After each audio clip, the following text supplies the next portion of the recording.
मित्र आणि मैत्रिणींनो नमस्कार. स्वागत आहे तुमचं तुमच्या चॅनलवर नातं मैत्री. आज आपण पाहणार आहात घरोघरी मातीच्या चुली. तर स्टार्ट करूया आजचा एपिसोड. आणखी तिच्या बेडरूममध्ये बसलेली असते, तिला आठवतं की आईने मारलेलं, तिला आठवतं. आई म्हणते सगळं तू केलंस आणि ढकलतेस ऐश्वर्यावर. आज तुझ्या वागण्याने तू हे सिद्ध केलंस की मुलीला कितीही माया लावा, सून ही सूनच असते, ती मुलगी होऊच शकत नाही. आणि जानकी हे आठवू आठवू रडत असते. आणि तिथे ओवी येते. जानकीला म्हणते, आई तू का रडतेस? आणि जानकी म्हणते, नाही ग, मी रडत नाहीये. मग अशा डोळ्यात काहीतरी गेलं ना, म्हणून पाणी येते बघ ना, अजून येते. आणि त्यावर ओवी म्हणते, आई तुला खोटंही बोलता येत नाही, त्यामुळे प्लीज खोटं बोलू नकोस. आजी तुला ओरडली ना, ती का चिडली तुझ्यावर? जानकी म्हणते, अगं ओवी, आजी चिडली तर काय झालं? मी नाही चिडत तुझ्यावर. आजी माझ्यावर थोडंसं एवढंसंच चिडली. आणि त्यावर ओवी म्हणते, पण आजीने तुझ्यावर चिडायला नको होतं. माझ्या आईवर कोणीच चिडायचं नाही असं म्हणते आणि जानकीला जाऊन चिटकते. जानकी म्हणते, ओवी असं नाही बोलायचं बाळा, जशी मी तुझी आई आहे ना, तसंच त्या माझ्या आई आहेत. आई ना कधीतरी रागावते, कधीतरी चिडते आणि वेळ पडली तर फटकावते सुद्धा. आणि हे सगळं आपण मनाला लावून घ्यायचं नाही, कारण हा आपल्या आईचा हक्क असतो. ओके. आणि मागून ऋषिकेश येतो आणि त्यातनंच आपली प्रगती होते. आणि ओवी विचारते, आई तुझ्या गालाला काय झाले? जानकी गालावर हात ठेवते आणि म्हणते, कुठे काय? आणि ओवी म्हणते, सांग ना आई, काय लागले? ओवी म्हणते, आई इथं 2-3 कलरचे रेड्स मार्क आलेत. ऋषिकेश म्हणतो ओवीला, बाळा तू बाहेर जाऊन खेळशील का? मला आईशी थोडंसं बोलायचंय. त्यावर ओवी म्हणते आणि बाहेर जाते. ऋषिकेश जानकी जवळ येतो आणि जानकी म्हणून हाक मारतो. जानकी म्हणते, मी खरंच सांगते ऋषिकेश, माझी चूक नव्हती, माझ्यावर विश्वास ठेवा ऋषिकेश, मी त्या चाव्या कोणालाच दिल्या नव्हत्या. आणि ऋषिकेश म्हणतो, मग त्यांनी दागिने कसे काय बाहेर काढले? त्यावर जानकी म्हणते, मला नाही माहीत. जानकी ऋषिकेशला हे रडत रडत बोलत असते आणि बाहेर सारंग असतो, तो लपून ऐकत असतो. अचानक त्याची नजर सारंगवर पडते. जानकी म्हणते, मी सांगितलं ना तुम्हाला ती बाई खोटारडी आहे म्हणून. आणि त्यावर ऋषिकेश जोरात ओरडून बोलतो, बस जानकी. आणि तो सारंगला पाहून मुद्दामच हे बोलत असतो. पार्वती आईबद्दल असं काही बोलायचं नाही, कळलं? जानकी म्हणते, ऋषिकेश हे तुम्ही बोलताय असं सगळ्यांना जसं वाटतं तसं तुम्हालाही वाटतं? हे मी सगळं मुद्दाम केले. आणि त्यावर ऋषिकेश म्हणतो, आता तर माझी खात्रीच पटली आहे, त्या चाव्यानं तूच दिल्या असतील. आणि त्यावर जानकी म्हणते, तुम्ही हे बोलताय ऋषिकेश? आणि ऋषिकेश म्हणतो, हो मीच बोलतोय. जानकी मला ना आता तुझ्यावर विश्वासच नाही आहे ग. मी तुला इतक्यांदा सांगितलं की त्या माणसाला भेटायला जाऊ नकोस, कोणीतरी फसवतंय तुला, पण तू ऐकलंस का? जानकी म्हणते, प्लीज ऋषिकेश तुम्ही तरी माझं ऐकून घ्या. आणि त्यावर ऋषिकेश म्हणतो, जानकी काय ऐकायचंय आता? सांग ना काय बोलायचंय? आणि हे बघ जानकी, तू आता यात काही बोलायचं नाही. सत्य हेच आहे की ती बाई माझी आई आहे आणि तुझी सासू आहे. तिने हे सिद्ध करून दाखवलंय आणि तिला त्रास होईल असं अजिबात वागायचं नाही. हा. जानकी डोळे पुसते आणि ऋषिकेश म्हणतो, मला ह्या गोष्टीवर वाद नकोय आता. आणि जानकी परत म्हणते, ऋषिकेश माझ्यावर विश्वास तरी ठेवा. ऋषिकेश म्हणतो, बास, मला इथून पुढे वाद नकोय आता. जानकी म्हणते, मी काय सांगते ते ऐकून तरी घ्या. ऋषिकेश म्हणतो, काही एक ऐकायचं नाहीये मला, हा विषय आता इथेच बंद. जानकी तू आता मला काही जरी सांगितलंस ना, तर माझा तुझ्यावर अजिबात विश्वास नाहीये. हे ऐकून सारंग खुश होतो आणि मनातल्या मनात म्हणतो, बाप रे, चांगलाच भडका उडालाय दादा वहिनीमध्ये. म्हणजे जो दादा कालपासतोर वहिनीसाठी भांडायचा, तोच दादा आज तिच्याशी भांडतोय. बाप रे, ऐश्वर्या तुमचा प्लॅन वर्क झाला. जानकी वहिनी एकटी पडणार हे नक्की. आणि इकडे आईच्या रूममध्ये नानाच्या आईला म्हणतात, नाना म्हणतात, जे तू आज वागलेस ना ते तू बरोबर केलेलं नाहीयेस, चुकीचं वागलेस तू. आणि त्यावर सुमित्रा आई म्हणते, मी चुकले? आणि नाना म्हणतात, हो अगं, आजवर ज्या पोरीने तुला इतका लळा लावला त्या मुलीवर तू अशा पद्धतीनं हात उचलायला नको होता. आणि त्यावर सुमित्रा आई म्हणते, कमाल आहे हा तुमची, इतकं सगळं होऊन सुद्धा तुम्ही तिची बाजू घेताय. आणि त्यावर आई म्हणते, मला एका प्रश्नाचं उत्तर द्या, काल रात्री जानकी आपल्या खोलीमध्ये आली होती की नाही? त्यावर नाना म्हणतात, आली होती, पण ती दार लावायला आली होती ना. आणि मग सुमित्रा आई म्हणते, दार लावायला आली होती, पण त्याआधी तिने किल्ल्यांचा जोडगा घेतला नाही, हे कशावरून? नाना म्हणतात, अगं सुमित्रा, त्या ऐश्वर्याच्या नादी लागून तुझं पण डोकं आता फिरायला लागले. अगं कोणावर संशय घेतेस तू? जानकीवर? इतकी वर्ष तिने आपलं घर सांभाळलंय, तिच्या हातून कधी असं घडलंय का? आणि त्यावर आई म्हणते, इतकी वर्ष जे घडलं नाही तेच घडतंय ना आता आपल्या घरात. आता कोण कुठून ती पार्वती अचानक आली ना आपल्या घरात. जानकी सगळं करते आणि आळ घेते ऐश्वर्यावर. त्यावर नाना म्हणतात, मग ते खरं असेलच. त्या ऐश्वर्याला मी चांगला ओळखू नये आणि आई नानांना बोट दाखवून म्हणते, हे बघा ऐश्वर्याला काही बोलवू नका हं. तिने काहीही केलेलं नाहीये. आणि त्यावर नाना म्हणतात, तिचं काहीही सांगू नकोस मला. ती या घरात आल्यापासून तिने जे जे उद्योग करून ठेवलेत ना ते सगळे लक्षात येत माझ्या. तुझ्या नवऱ्याला जीवे मारण्याचा प्रयत्न केला हे विसरलीस? त्यावर आई म्हणते, अहो ते सुद्धा जानकीमुळेच झालं. जानकीने तिला इतकं धाका ठेवलं की रागाच्या भरात हे तिच्याकडून चुकून होऊन गेलं. आणि त्यावर नाना म्हणतात, हे तुला कोणी सांगितलं? आई म्हणते, सांगायला कशाला हवं, मला दिसतं सगळं. आणि त्यावर नाना म्हणतात, तुला काही दिसत नाही. तुला कोणी काही सांगितलं ना की तू त्या दिशेने वाहवत जातेस. सारंग कुठून तरी बाहेरून येत असतो आणि ऋषिकेश बाहेर कुठेतरी जात असतो. आणि ऋषिकेश सारंगला म्हणतो, काय सारंगराव, बायकोची हवा लागली वाटतं. ऋषिकेश सारंगला म्हणतो, या. आणि ऋषिकेश सारंगला थोडं बाजूला घेऊन जातो आणि सारंग त्याला घाबरत विचारतो, नक्की काय म्हणायचंय तुला? ऋषिकेश म्हणतो, काय ना सारंग, जोवर तू तुझ्या बायकोच्या तालावर नाचत होतास ना तोवर ठीक होतं, पण आता तू तिच्यासारखं वागायला लागलाय. सारंग ऋषिकेशकडे पाहत असतो आणि ऋषिकेश त्याला म्हणतो, असे डोळे मोठे करून काय पाहतोयस रे? असं वेळ पांघरून पेडगावला जाऊ नकोस. मला माहितीये तूच उभा होतास ना आमच्या खोलीबाहेर, जानकीचं आणि माझं भांडण ऐकत होतास ना. सारंग आता चांगलाच घाबरतो आणि त्याची बोबडी वळते. तो म्हणतो, मी नव्हतो तिथे. मी कशाला ऐकेन? मी नाही, तू बायकोसारखा वागायला लागलास. तुझ्या बायकोची खोटं बोलायची सवय तुला पण लागली. असं म्हणताच ऋषिकेश जोरात ओरडतो आणि त्याची कॉलर पकडतो. ऋषिकेश म्हणतो, मी खोटं बोलतोय? अरे खोटा तर तू झालायस. आणि सारंग म्हणतो, दादा कॉलर सोड दादा. ऋषिकेश म्हणतो, आधीचा सारंग असताना तर मनात येईल ते घडाघडा बोलून मोकळा झाला असता, पण जेव्हापासून ते ऐश्वर्या नावाची घाण तुझ्या आयुष्यात आली ना तेव्हापासून पाण्याचं साचलेलं डबकं झालंय तुझं डबकं. ऋषिकेश म्हणतो, आणि मला खरं खरं सांग, आपल्या घरामध्ये जे सुरू आहे त्याच्या मागे तुझा आणि ऐश्वर्याचा हात नाहीये ना?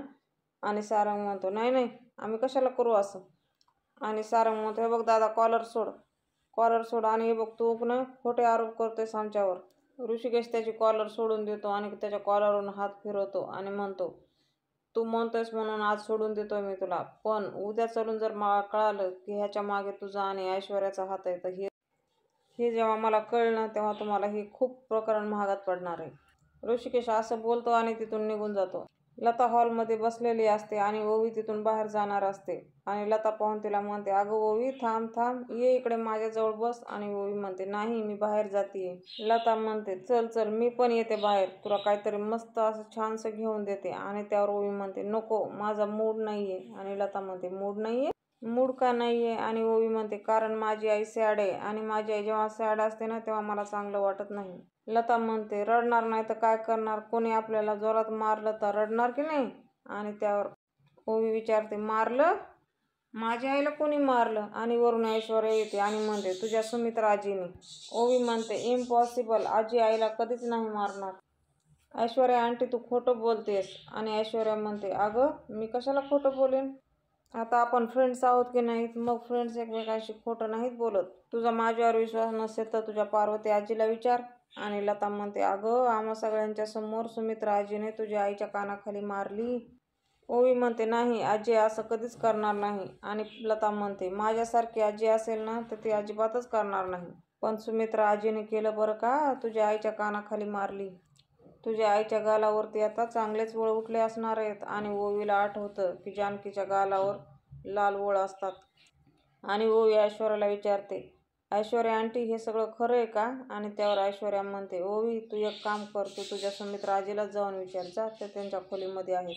ओवी म्हणते आणि तिकडं जाते. आणि ह्या दोघी एकमेकींना टाळ्या देतात. नाना आजीला म्हणजे सुमित्रा आईला म्हणतात, सुमित्रा, तुला सांगू का, तू हलक्या कानाची झाली आहे. सुमित्रा म्हणते, मी हलक्या कानाची झाली आहे? आणि तेवढ्यामध्ये ओवी येते आणि म्हणते, नाना आजोबा, मला तुमच्याशी बोलायचंय. आणि सुमित्रा आई म्हणते, काय झालं ओवी? आणि ओवी म्हणते, तू माझ्याशी बोलू नको, मी कट्टी आहे तुझ्याशी. आणि त्यावर नाना म्हणतात, ओवी म्हणते, नाना आजोबा, मला कंप्लेंट करायची. आणि नाना म्हणतात, कोणाची? ओवी म्हणते, आजीची. आणि आजी म्हणते, अगं. नाना विचारतात, अगं पण का, काय झालं? आणि ओवी म्हणते, मला की नाही सगळं माहिती झालंय. आईला ना आजीने मारले.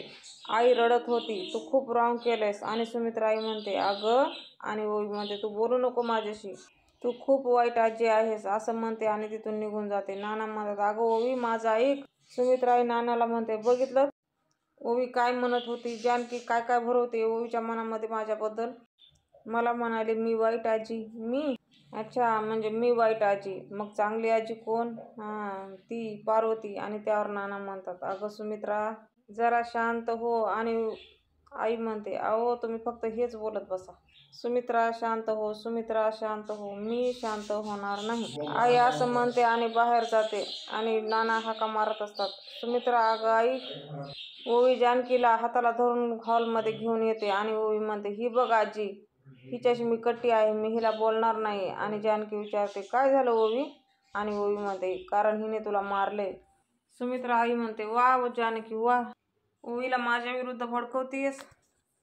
तू हिला असं काय शिकवशील असं मला स्वप्नात देखील वाटलं नव्हतं. जानकी म्हणते, नाही आई मी हिला काही बोललेच नाहीये. आणि सुमित्रा आई म्हणते, अरे वा, मग हिला कसं कळलं? सांग ना कसं कळलं?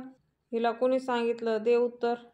ओवी सुमित्रा आईला म्हणते, आजी माझ्या आईवर ओरडू नकोस. आणि जानकी म्हणते, ओवी आईवर ओरडू नकोस. कुठून शिकलीस हे सगळं? सांगितलं ना आजीशी नीट बोलायचं. आणि त्यावर ओवी म्हणते, ती बघ ना कशी बोलते. आणि जानकी म्हणते, ओवी बास. जानकी ओवीला ओरडते आणि म्हणते, बास, जा वर जा, आपल्या खोलीत जाऊन बस. आणि ओवी म्हणते, अगं पण. आणि जानकी म्हणते, जा म्हणते ना.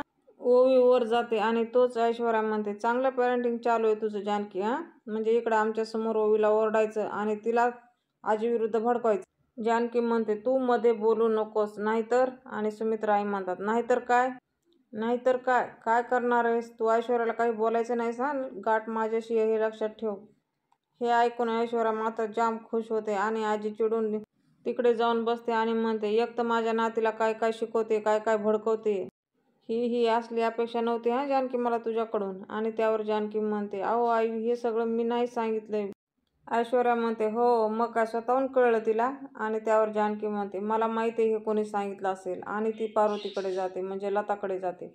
आणि जानकी लताला म्हणते, तुम्हीच सांगितलं ना ओवीला? आणि त्यावर ती म्हणते, हो मीच सांगितलं. घाबरते की काय कोणाला? आणि चुकीचं थोडीच बोलले. हिने जर माझ्या सुनेला मारलं तर हे तिच्या मुलीला कळायला नको का? म्हणून मी सांगितलं. आणि त्यावर जानकी म्हणते, काहीच गरज नाही कोणाला काही सांगायची आणि मुळात आमच्या घरातल्या मध्ये पडायची. जानकी असं म्हणते आणि वर जाते. वर ओवी रडत बसलेली असते आणि जानकी तिथे येते. जानकी ओवीजवळ जाते आणि ओवी म्हणते, मी कट्टी आहे तुझ्याशी, मी नाही बोलणार आहे तुझ्याशी. आणि त्यावर जानकी म्हणते, सॉरी ओवी, मी तुझ्यावर रागावले, ओरडले. तू आजीची कसं बोललीस ते योग्य होतं का? आणि ओवी म्हणते, मग आजी तुझ्याशी कसं बोलली? आजी पण तुझ्यावर ओरडली ना. का ओरडली ती तुझ्यावर? आणि जानकी म्हणते, का ओरडली म्हणजे? जानकी म्हणते, कारण आजी मोठी आहे आणि मोठी माणसं कायम आपल्या भल्यासाठी ओरडतात. त्यामागे त्यांचा राग नसतो, प्रेम असतं, माया असते, काळजी असते. आणि त्यावर ओवी म्हणते, मला नाही आवडलं हे आजीचं वागणं, तिने तुला मारायला नको होतं. आणि जानकी म्हणते, वा ग वा, बरं मला सांग. जानकी म्हणते, तू हट्टीपणा करतेस, आगाऊपणा करतेस आणि कधीतरी तू खोटं बोललीस तर तेव्हा आई काय करते? धपाटा मारते की नाही? आणि त्यावर ओवी म्हणते, हो पण तुझी गोष्ट वेगळी आहे. आणि जानकी विचारते, का? कारण तू माझी आई आहेस, तू मला मारू शकतेस. जानकी म्हणते, हो की नाही? मग ती पण माझी आई आहे, ती पण माझ्यावर रागवू शकते, कधी चिडचिड करू शकते, कधी रागावू शकते, कधी मारू शकते, कधी प्रेमाने जवळ घेऊ शकते. असं म्हणत म्हणतच जानकी ओवीला मांडीवर घेते आणि म्हणते, गाल ओढते, मस्ती करते, हो की नाही? करते की नाही? आणि ओवी म्हणते, हो. जानकी म्हणते, आजीने तुला नाव माकू घातले, अभ्यास घेतलाय, खायला चांगलं चुंगलं करून दिले. आपण जेव्हा घराच्या बाहेर होतो तेव्हा आई लपून छपून तुला भेटायला येत होती की नाही? आणि ओवी म्हणते, हो. आणि जानकी म्हणते, ते सुद्धा बाबांचा विरोध होता, बाबांना आवडत नव्हतं. कोणाचीही पर्वा न करता फक्त तुझ्यासाठी यायची की नाही? तुला आवडतो म्हणून तुझ्यासाठी गोड शिरा करून आणला होता. आणि ओवीला आठवतं शाळेमध्ये आजीने डबा घेऊन आलेली असते आणि आजी म्हणते, कसा झाला? आणि ओवी म्हणते, मस्त झालाय. आणि तुला आठवतं तुला जेव्हा खोकला लागला होता तेव्हा तुझ्यासाठी सुंठवडी घेऊन आली होती, तिने काय काय केलंय ग तुझ्यासाठी ओवी? जानकी म्हणते, इतकं प्रेम करणाऱ्या आजीला तू असं बोललीस, मन दुखवलंस तर हे योग्य आहे का? आणि त्यावर ओवी इतकुसं तोंड करते आणि म्हणते, नाही आई मी चुकले ना. जानकी म्हणते, तुला वाटतंय ना तू चुकलीस म्हणून? आणि ओवी म्हणते, हो मग जानकी म्हणते मग चुकल्यावर आपण काय करतो? आणि ओवी म्हणते सॉरी बोलतो. आणि जानकी म्हणते अजून? आणि ओवी म्हणते गोड पप्पी देतो. मग जानकी म्हणते मग जा जा सॉरी म्हण, जादूचे झप्पे दे आणि एक पप्पी दे. आणि ओवी म्हणते हो. सारंग त्याच्या रूममध्ये बारीकचं तोंड करून बसलेला असतो आणि तिथे ऐश्वर्या येते आणि विचारते काय हो काय झालं, तुम्ही असे का बसलात? सारंग म्हणतो काही झालेलं नाहीये, पण नक्कीच काहीतरी होणार आहे ऐश्वर्या. आपले पापा आपल्यालाच महागात पडणार आता होता. आणि ऐश्वर्या म्हणते काय बडबडताय सारंग? आणि त्यावर सारंग म्हणतो मी नाही, दादा म्हणाला. दादाने आता मला समज दिली. तो म्हणाला जर ह्याच्यामध्ये माझा हात असेल ना तर हे आपल्याला महागात पडणार आहे ऐश्वर्या. आणि ऐश्वर्या म्हणते काय सारंग तुम्ही पण, तुमचे ऋषिकेश दादा पण त्या जानकीसारखे बोलबच्चन आहे, तुम्ही लक्ष नका देऊ. सारंग म्हणतो अहो ऐश्वर्या खरं बोलतोय मी, दादाने 2 वेळेस माझी कॉलर पकडली, मला भीती वाटते दादाची. आणि ऐश्वर्या म्हणते कशी पकडली? अशी? आणि कॉलर त्याची पकडून दाखवते. आणि सारंग म्हणतो हो अशीच. आणि ती काय करते परत त्याचा खिसा फाडते. आणि सारंग म्हणतो अहो ऐश्वर्या काय करताय, कपडे काय फाडताय माझे? आणि ऐश्वर्या परत त्याला टेबलावर धडकते आणि तो टेबलावर जाऊन पडतो, त्याच्या डोक्याला मार लागतो. आणि ऐश्वर्या म्हणते अहो मी काय करते तुम्हाला? आणि सारंग म्हणतो कुठला राग माझ्यावर काढताय तुम्ही? हे सगळं ऋषिकेश दादाने केलं ना तुमच्यासोबत? आणि सारंग म्हणतो ऋषिकेश दादाने? ऐश्वर्या म्हणते हो त्यांनीच तुमची कॉलर धरली ना. आणि सारंग म्हणतो अहो तुम्ही धरली ना? ऐश्वर्या म्हणते ऋषिकेश दादानीच कॉलर धरली, ऋषिकेश दादानीच बटणं तोडली, ऋषिकेश दादानीच खिसा फाडला. आणि ही जखम सुद्धा तुम्हाला ऋषिकेश दादामुळेच झाली. आणि हेच जाऊन खाली सांगायचं.